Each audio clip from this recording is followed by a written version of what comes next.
सत साहिब सतगुरुदेव की जय। बंदी छोड़ कबीर साहिब जी की जय। बंदी छोड़ गरीबदास जी महाराज जी की जय। स्वामी राम देवानंद जी गुरु महाराज जी की जय हो।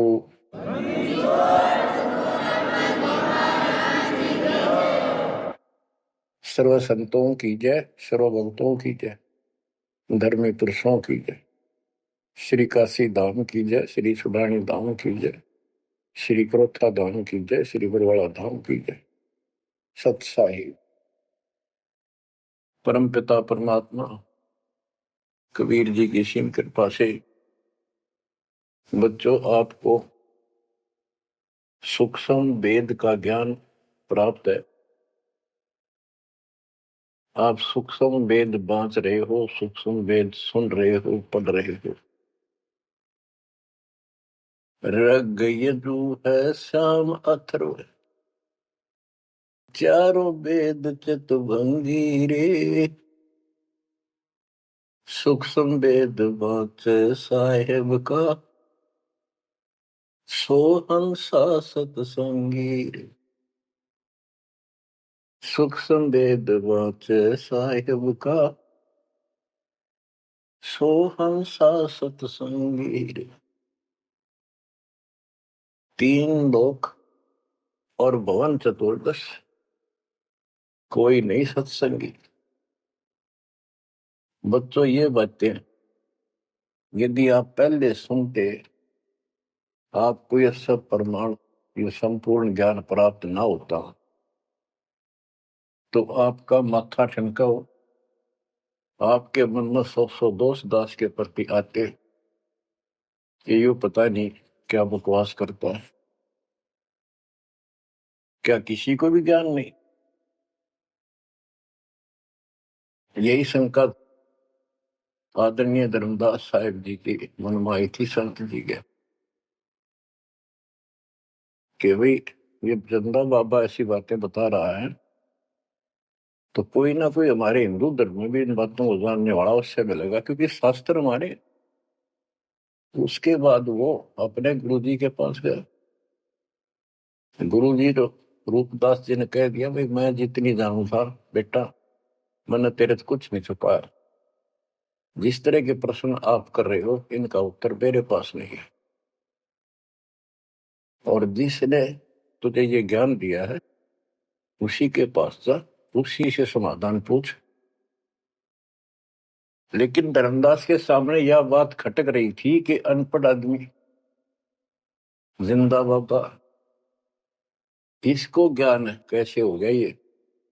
इसने भी तो किसी हमारे हिंदू से सुना होगा, और अवश्य कोई संत, मंडलेश्वर, कोई पीठाधीश इसका जानकार पाओगा। अब सब जगह जितने भी सुप्रसिद्ध या वैसे छोटे मोटे भी संत हिंदू धर्म के उस टाइम प्रवक्ता थे, सत्संग सुनाया करते थे, सबसे मिला और जाते ही 10-20 रुपए रख दे। ये खासकर इन संतों के अंदर जो भेंट ज्यादा दे, दक्षिणा ज्यादा दे, उसको ज्यादा महत्व देते हैं। इस बात की धर्मदास जी को भी खूब पता था कि ये तभी प्रसन्न होकर मुझे कुछ राह बताएंगे। जाते 5-10 रुपए दर है, क्योंकि उसमें 5-10 रुपए आज के 5 लाख के बराबर थे। वहां तो एक पैसा भारी होता था उस समय। सबसे प्रसन्न कर लिए, किसी के पास इस तरह बात नहीं थी। श्री कृष्ण विष्णु भगवान है, सारी सृष्टि के रचनहार है, इनके कोई माता पिता नहीं, ये आपो आप है, स्वर्ग से ऊपर कोई स्थान नहीं। आखिर में हार के, थक के और कति बुरी तरह रोए कि अब के बनाए। परमात्मा फिर भी उसको, जब वो धक्के खा के आ रहा था, एक अन्य हिंदू साधु के रूप में एक पेड़ के नीचे बैठ गया, नदी के किनारे।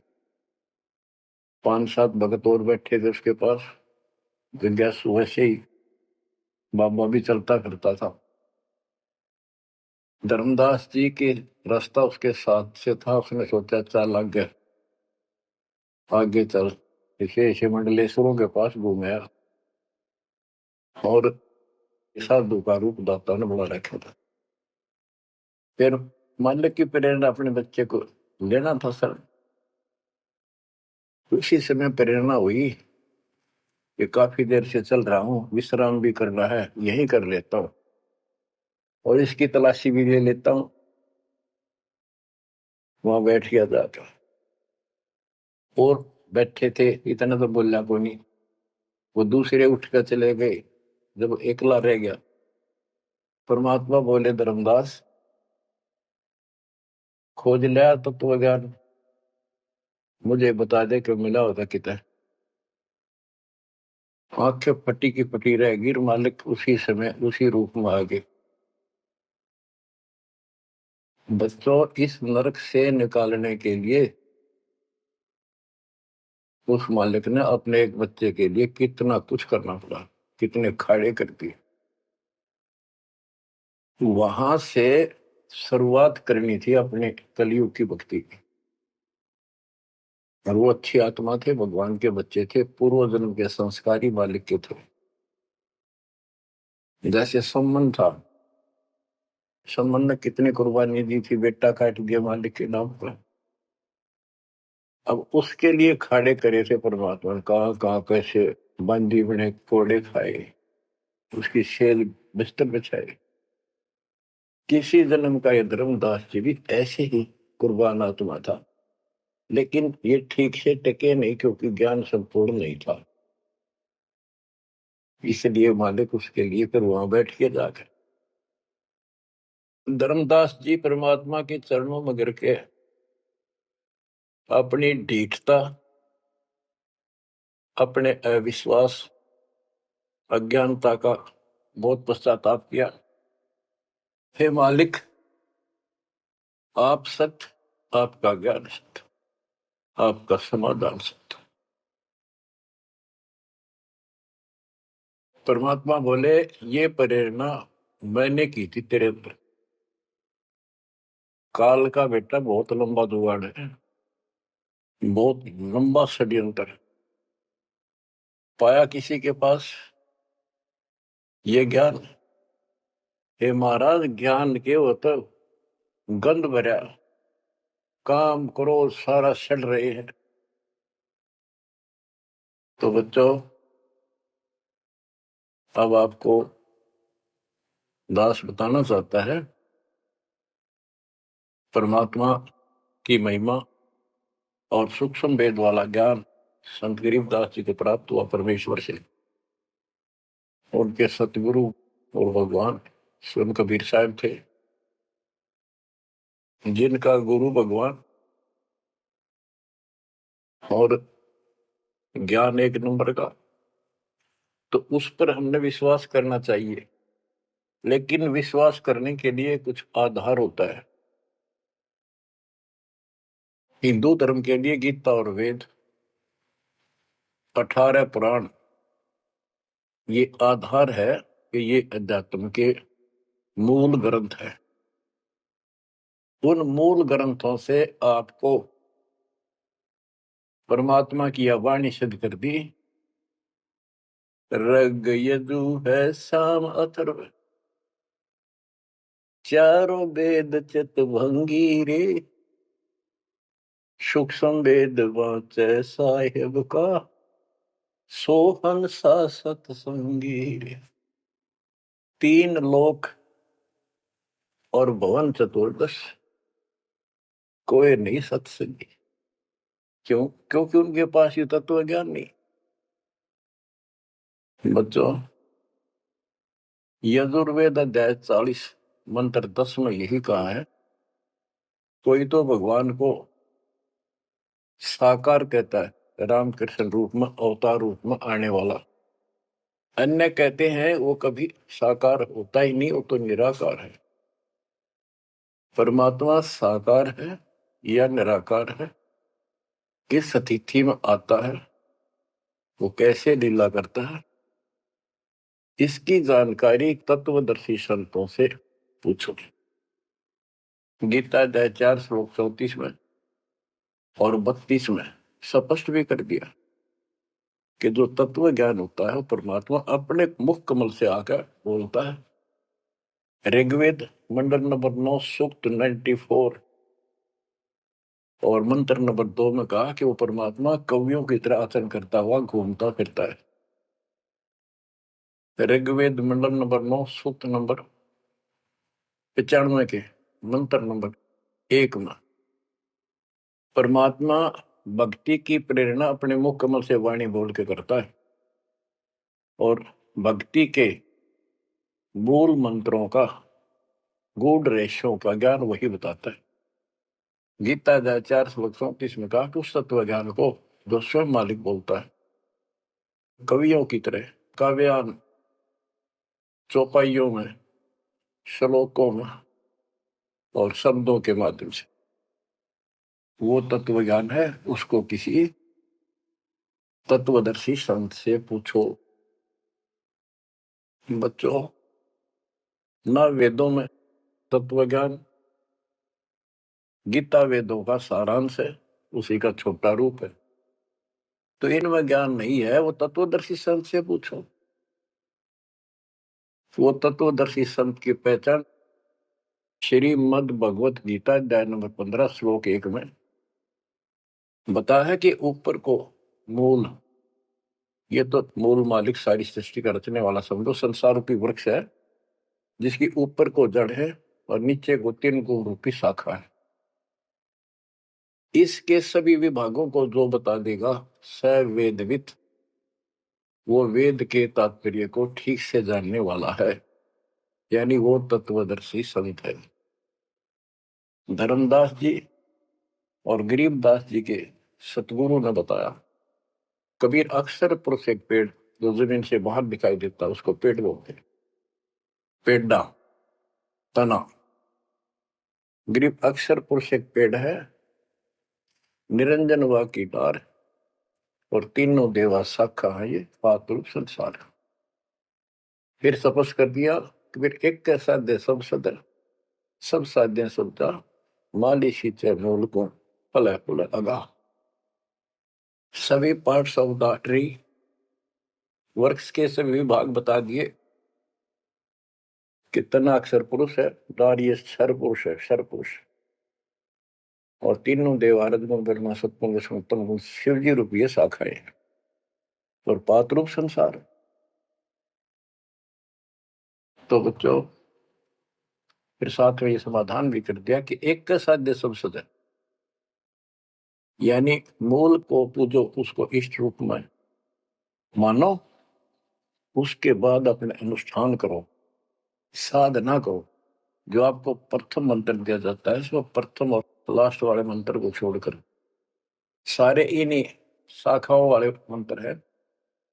और गीता अध्याय 3 श्लोक 10 से लेकर 15 तक यही स्पष्ट किया है कि शास्त्र अनुकूल धार्मिक अनुष्ठान यज्ञ करने से वो सही भक्ति मानी जाती है।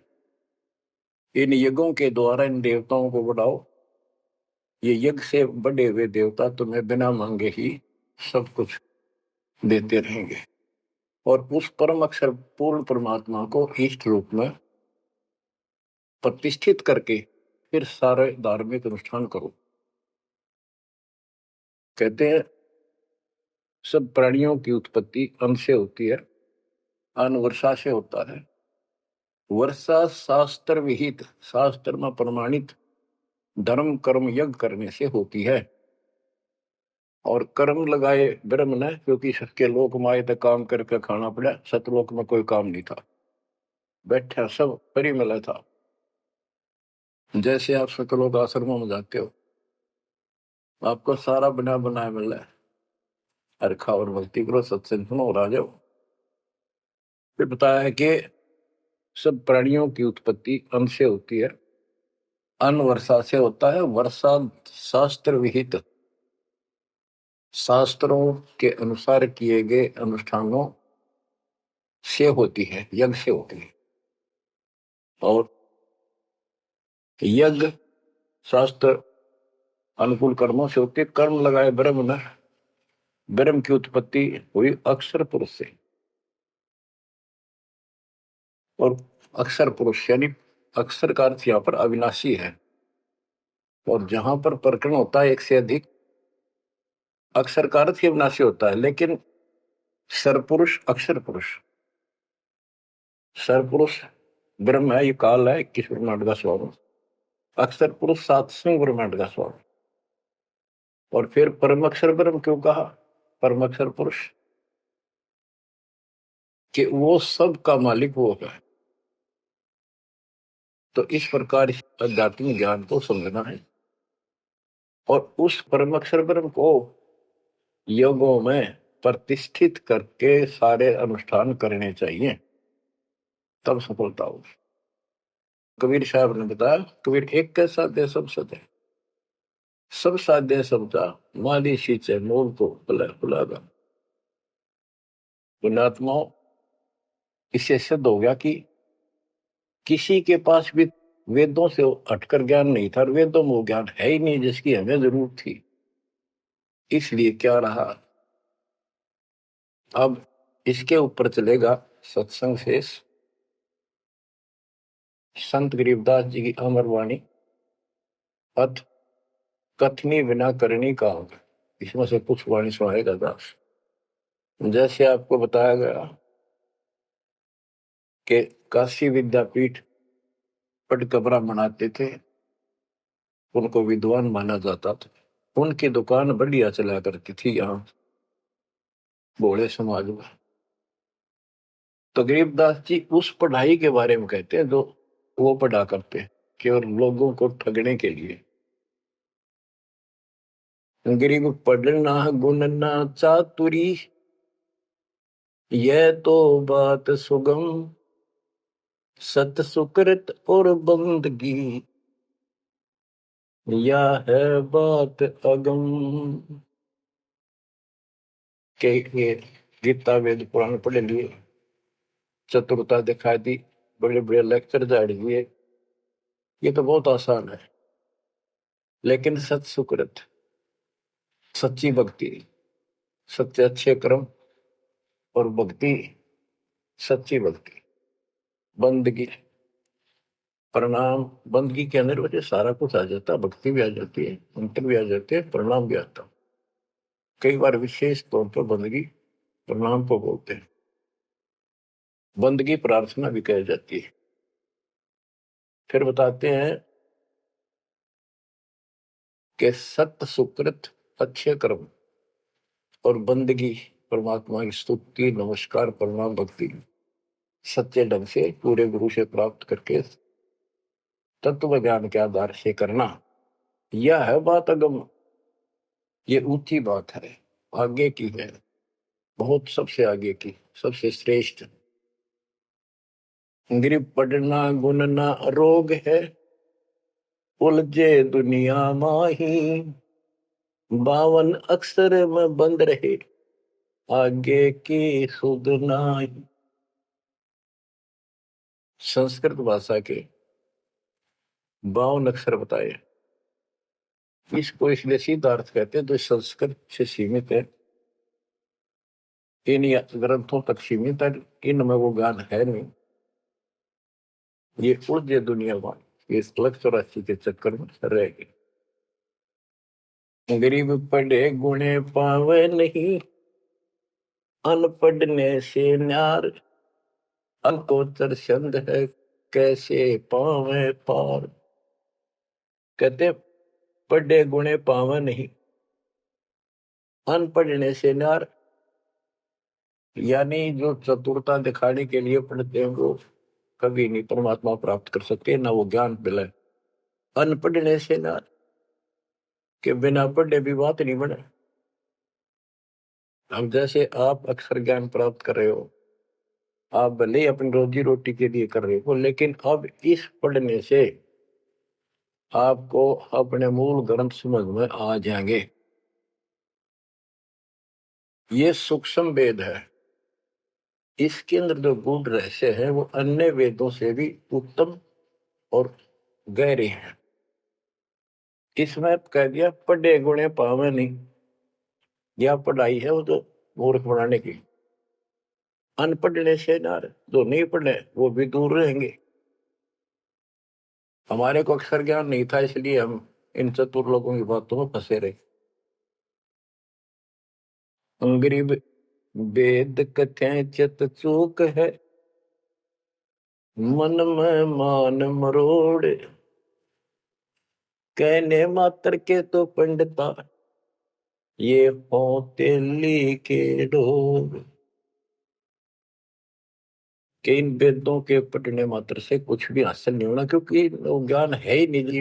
अपने को जरूरत है मोक्ष प्राप्त हो, और वो ज्ञान मालिक प्रत्येक युग में आकर बोलते हैं, पर कदर नहीं बनी। गरीब वेद कथे चित चूक है, मन में मान मरोड़, अहंकार, और कहने मात्र के तो पंडित हैं, ये वो दिल्ली के ढोल के 84 लाख योनियों में जाएंगे। अब जैसे एक बहुत ही अच्छा उदाहरण दिया संत गरीबदास जी ने, बच्चों ये गाना बजाना समय के अनुसार शब्द भी सुनाए जाते हैं, और ये कड़वी गोली भी खिलाई जाएगी, तब ये रोग कटेगा। सारा ट्रीटमेंट कंप्लीट करना पड़ता है। अब ध्यान से सुनो। पुराने समय में तिलों से तेल निकाला जाता था। वो व्यक्ति जो काम ये करते थे उनको तेली बोलते थे। वो एक कोल्लू लगाते थे। वो कोल्लू एक मशीन होती है जिसमें 3-4 गिरारी सी होती, मोटी मोटी भारी भारी, और उसके ऊपर एक ऐसा पात्र लगा होता है जिसमें नीचे सुराख होता है, और उसमें सरसों डाल दी, तिल डाल दिए, तो धीरे धीरे नीचे जाता रहता। कोल्लू चलता है एक लंबा लकड़, कम से कम भी 15-20 फुट लंबा। उस कोल्लू को चलाने के लिए एक लंबा लकड़ फंसा के, और उस लकड़ को पाट बोलो उसमें, लाठ पाट, उसको बैल से चलाया जाता था। और वो बैल उस लकड़ की जितनी लंबाई होती है उसके में ही सर्कल में घूमना होता था उसको। वो सर्कल होता था, उसके एक सर्कल में घूमता था, सेम कति फिक्स्ड होता था उसका डायमीटर। उसी परिधि में वो बैल घूमता रहता था, और उधर से कोल्लू चलने से तेल निकलता। उस कोल्लू को चलाने के लिए एक बैल का प्रयोग किया जाता था। वो उस लकड़ लंबे लठ 15-20 फुट 25 फुट लंबे लठ के एंड पे लास्ट में एक कुंडा डाल कर उसमें रस्सा बांध कर, और उस बैल के दोनों तरफ कंधे से बांध दिए जाते थे रस्से, और उसको चलाया जाता था। तब वो कोल्लू घूमता था, और उसमें डाले हुए सरसों या तिल, उनका तेल निकलकर बाहर आता था। वो तेली कहलाता था, और उसको खींचने वाला तेली का बैल का है। उस बैल के आंखों पर पट्टी बांध दिया करते थे, और एक आदमी उसके पीछे होकर 2-3 बार उसका लठ मारता जोर के, और वो बहुत तेज चलता। तो फिर उसको ये भय हो जाता कि लठ तेरे पीछे पीछे है। वो अपने आप स्पीड में रहता था, और इस तरह वो कोल्हू सारा दिन चलता था। बीच में थोड़ी बहुत देर पानी पिला दिया, चारा खिला दिया, फिर जोड़ दिया जाता। तो उसका केवल सीमित दायरा था, उससे 12 कदम भी नहीं जा सकता था वो। अब इसके ऊपर ये कुछ वाणियां आपको समझाने के लिए बताना पड़ा। इतना गजब का ज्ञान दिया इसने, 100 का 100 सत्य है। गरीब वेद कथे चित चूक है, मन में मान मरोड़, कहने मात्र के तो पिंडता, ये हो तेली के डो। ये अगले जन्म में तेली के बैल बनेंगे। एक तो उदाहरण ये दिया है कि वो साधना ठीक नहीं करते तो शुद्ध नहीं हो जाएगा। फिर पीछे तू पशुआ की जय गद्दा बैल बनाई, ये 56 भोग कहाँ मन भोरे, कहीं कुरड़ी चरने जाई। इस वाणी का तो ये अर्थ है। अब इसके ऊपर आगे देखो। गरीब आंख बंद है दिखे नहीं, चल मारो मार तेली के तो बैल को घर ही कोस हजार। के आंख बांध दी बैल की और उधरता चलो मारो मार, वो सपेटते चलता रहता। उस तेली के बैल को उस सर्कल के अंदर ही सारा दिन एक महीने में 50,000 कोस एक महीने में तय कर देता, यानी एक कोस 3 किलोमीटर, यानी 1.5 लाख किलोमीटर वो एक महीने में पूरे कर देता। उसमें चल चल के इतना सफर तय कर लेता, रहता वही ठेकान, एक कदम उससे बाहर नहीं जाता। बच्चों ये स्पिरिचुअल लेक्चर है या आध्यात्मिक घंटी दे रहा हूं आपकी स्कूल की। इसको ऐसे समझाने से आपके अंतःकरण में योगदान रचेगा। एक क्या होता था पहले, जैसे फसल होती थी गेहूं चने, इनको अलग करने के लिए भूस से एक गाटा जोड़ा जाता था, गाटा। उसके बीच में एक लठ गाड़ के मोटा था, उसका रस्सा बांध के फिर 5 7 10 पशु, जिसमें भैंस गाय काटड़ा काटड़ी ऐसे शरीर में बांध दिए जाते थे, और बीच में लठ गाड़ दिया, उसके चारों तरफ वो भूस डाल देते थे, चने या गेहूं। क्योंकि दास ने देखा है हम किसान के गर्जनों था, इसलिए 90% बच्चे किसान वालों को पता नहीं, जो शहर में रहते हैं वो भूसे कैसे निकलता था, जिसकी ये वाणी जिस बारे बोली है। अब तो मशीनों से निकल जाता, कट कट कट कट 1 घंटे में। पहले महीना महीना लगे रहा करते। दास का जन्म ऐसे समय में दिया दाता ने जब वो 5505 निकट आ रहा था, और वो पिछला प्रोसेस सारा पता है जो एक वाणी में बोला गया है। दास को समझने में आसानी रही, आपको समझाने में आसानी होगी। तो उसको हम तो गाटा बोला करते, गाटा जोड़ रखे।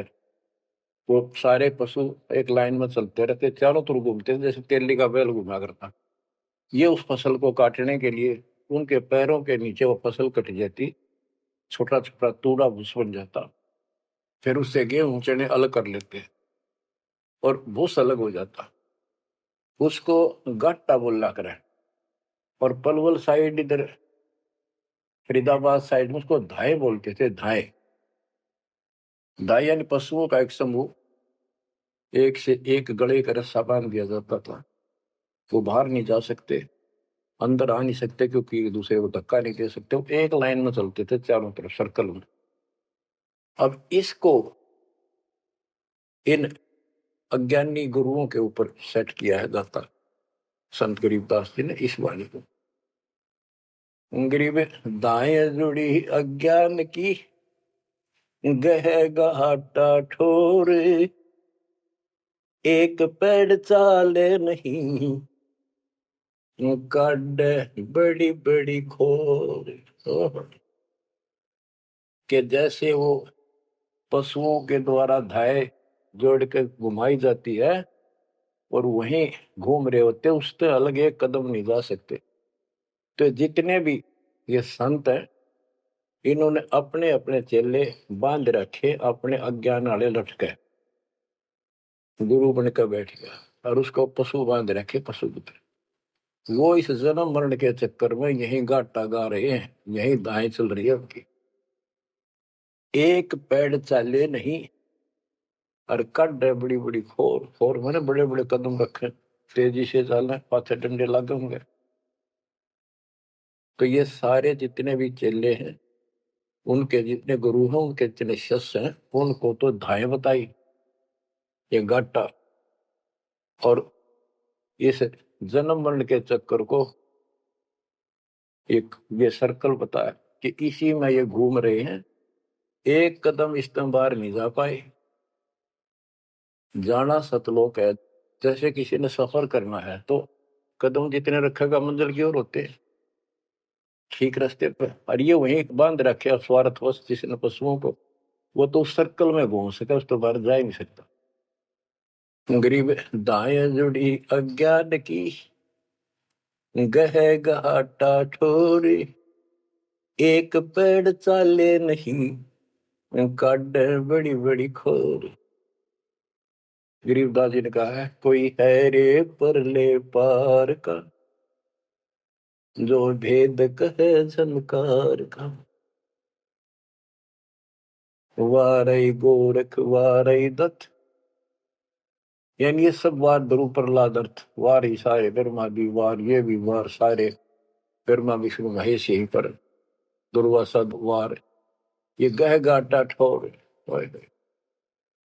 गरीब चार वेद सठ शास्त्र, पढ़े 18 पुराण, सतगुर पूरा मिला नहीं, पंडित हो सी सवान।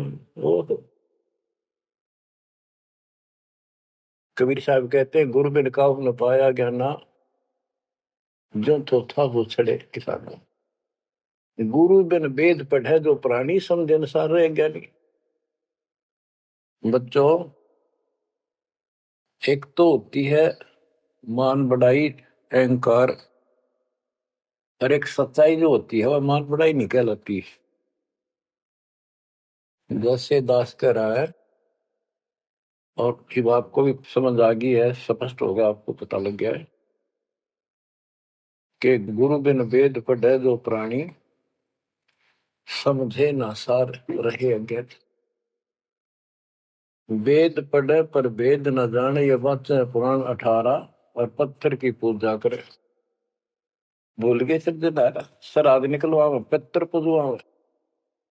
क्या इन्हें वेद पढ़े, क्या इनको गुरु मिला? जय सतगुरु की संगत करते, ये सकल कर्म कट जाए, ये कोई झंझट नहीं करना पड़ता।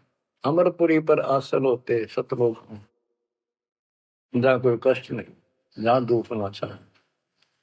तो दास ये कहे कि या तो भगवान कबीर साहब मेरे गुरु भगवान और गरीबदास, और चौथा दास, इनके अतिरिक्त, वर्तमान में दास के अतिरिक्त विश्व में किसी के पास ना वेद ज्ञान, ना गीता ज्ञान, ना कुरान और बाइबल ज्ञान, किसी को किसी प्रकार का ठीक ज्ञान नहीं।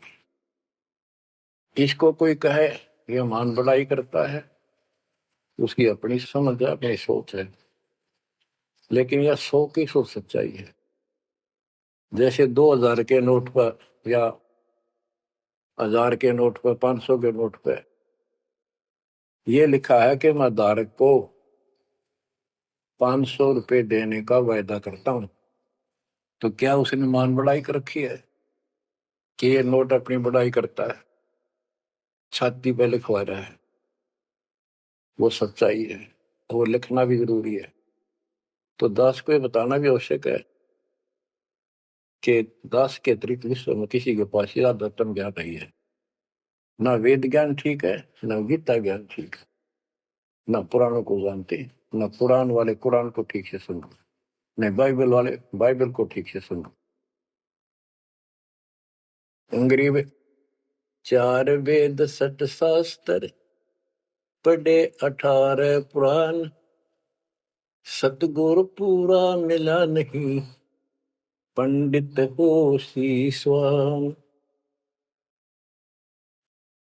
अंग्रेज 4 वेद सठ शास्त्र, पढ़े 18 बोध, खसम बांझ के होते है, पर बेटा नाही गोद।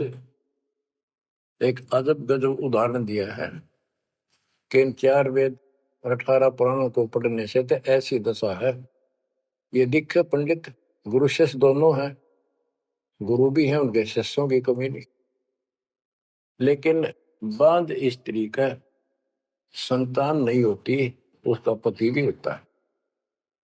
इसी प्रकार इनके गुरु भी है, ये शिष्य भी है, इनमें भक्ति रूपी लाल बनेगा नहीं। बच्चों, एक एक बात कहीं नहीं सकता, लाख टके की है, अरब टके की। गरीब भावे 100 करोड़ गीता पढ़ो, 100 करोड़ भागवत, बिना सतनाम व्यर्थ है, बचे काल न मोत। गरीब घृत अग्नि में डाल कर, पंडित कर है होम। सुर वासना जात है, क्या करत है होम। गरीब सुमरण सेवा बंद की, सब कोई जानत खूब। बिन सतगुर क्यों पाइए, कबीर से महबूब। ओए होए। के ये पंडित लोग हवन करते हैं, इसका क्या लाभ है कि देवताओं तक इसकी वासना जाती है, स्मेल, गुड स्मेल जाती है, और जिसके वश होकर वो हमें यहाँ राहत देते हैं। तो ये तो हमें सिर्फ हमारी इस भक्ति में एक सहयोगी है, एक आइटम है हवन यज्ञ। हमने पांचों करनी पड़ेंगी तब तो ज्यादा लाभ होता है। किसी रोग का ट्रीटमेंट पूरा ही करने से बात नहीं है। गरीब सुमन सेवा बंदगी, सब कोई जानत खूब। अब भक्ति भी करनी चाहिए, सुमन भी करना चाहिए, पर कहते बिन सतगुरु क्यों पाइए। ओए, सतगुरु के बिना कैसे मिलेगा वो कबीर से महबूब। वो भगवान कबीर से ऐसे प्रिया, तुम प्रिय भगवान हमारे कैसे पाओगे। ये दूसरे संत बनावटी इतने गजब के हो जाएंगे, क्या बात। सिर पर उस्तरा करा लिया, माथे पर 3 तिलक, माला 4-5 डाल ली, लाल भगवा वस्त्र धारण कर लिए, और बैठ जाते हैं कतिया करके। गरीबदास जी कहते हैं, गरीब कोरा कलश कुम्हार का, ऊपर चित्र अनूप। वस्तु नीति समझ है, जैसे जलवन को। ऊपर तो ढूंढा साध का, अंतर रख्या खो। ऊपर तो साधु दिखे गजब का, बनावटी सी जबरदस्त, जैसे कुम्हार का, यानी कोरा कलश कुम्हार से लाए, उसके ऊपर कितनी अच्छी चित्रकारी होती है, उसमें जल है, नीचे चट्ट है उस चित्रकारी में। ऊपर का दिखा क्रमिया जो संत ऐसा है जिसके पास यथार्थ ज्ञान नहीं है, वो तो ऐसा है जैसे कोरा कलश कुम्हार का, ऊपर चित्र अनूप। वस्तु नीतिस्मद है, जिसके लिए लाए तो जल है नहीं मीठा। और जैसे जल बिन कुआं, जैसे कुआं बिना पानी का के काम। गिरी पांचों मुद्रा पिंड में, आग बुजुर्ग शरीर। 52 गंडे गंग है, खेवट जहां कवि।